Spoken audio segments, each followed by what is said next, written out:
নমস্কার বন্ধুরা, আমার ডেইলি ভ্লগে আপনাদের সবাইকে স্বাগত।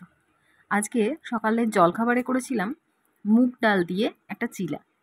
সেখানে আমার একটু গ্রিন মুগটা কম ছিল বলে আমি নর্মাল মুগ ডালও ওর সাথে অল্প করে একটু ভিজিয়ে নিয়েছিলাম, দিয়ে সেটাকে পেস্ট করে আদা, কাঁচা লঙ্কা এসব দিয়ে পেস্ট করলাম, আর অল্প অল্প করে 1 হাতা মতন করে দিলাম, দিয়ে সেটাতে চিলা বানালাম। তো প্রথমটা যথারীতি উঠলো না, তারপর আস্তে আস্তে সব নর্মাল হয়ে গেছিলো।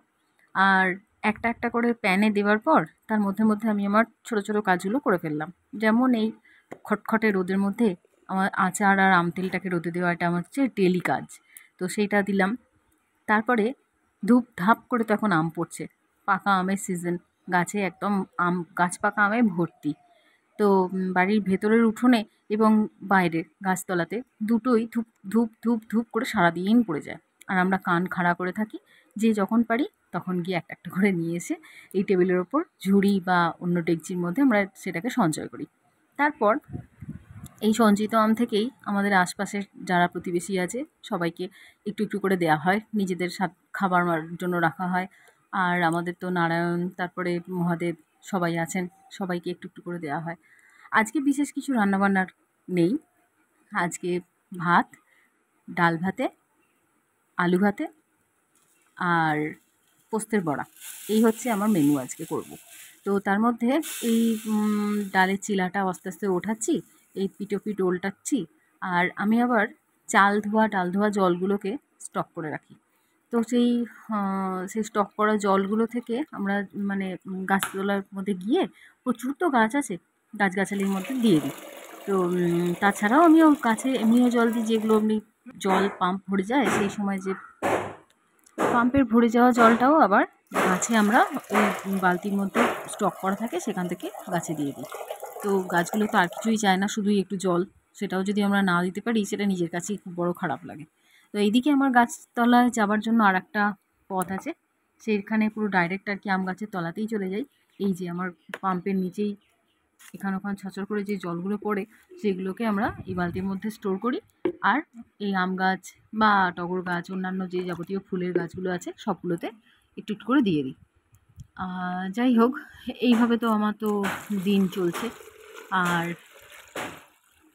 এই অত্যধিক যে গরম পড়েছে, সেই গরমের জন্য যে আমার এখানে যে মগগুলো আছে তার মধ্যে একটা মগে আমি সবসময়তেই স্টোর করে রাখি জল, যে যদি পাখি টাকিরা এসে জল খায়।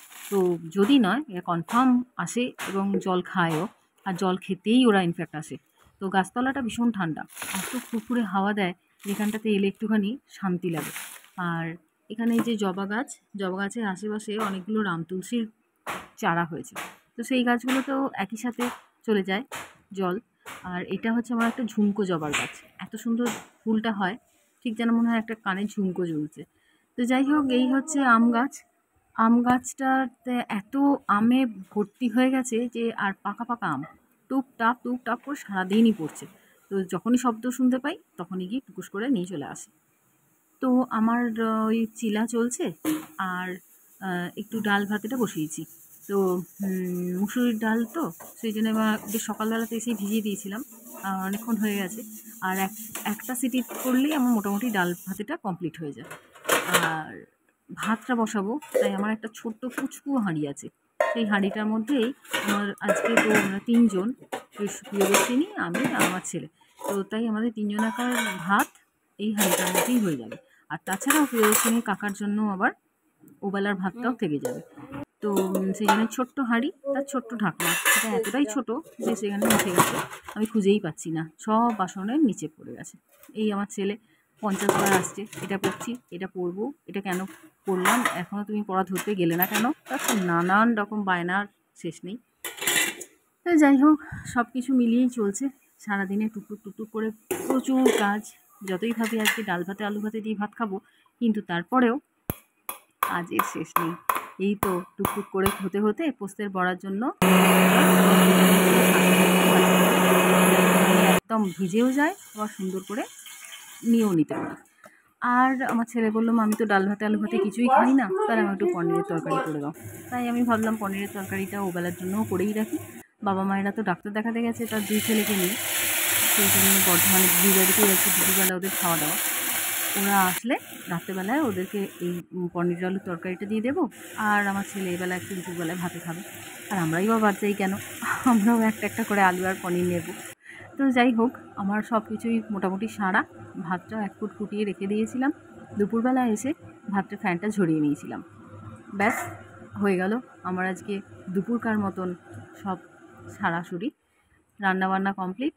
পোস্তের বড়া আমার ছেলেকে দেওয়ার সঙ্গে সঙ্গেই ওপরের ওই ক্রিস্পি অংশটা কুটে খাটে শেষ। আর ওকে ডাল ভাতে আলু ভাতেটা দিয়েছিলাম ঠিকই, কিন্তু ও এক ফোঁটাও খায়নি, ও তুলে দিয়েছিল। আর এই শেষ পাতে আমাদের ফলের রাজা আম।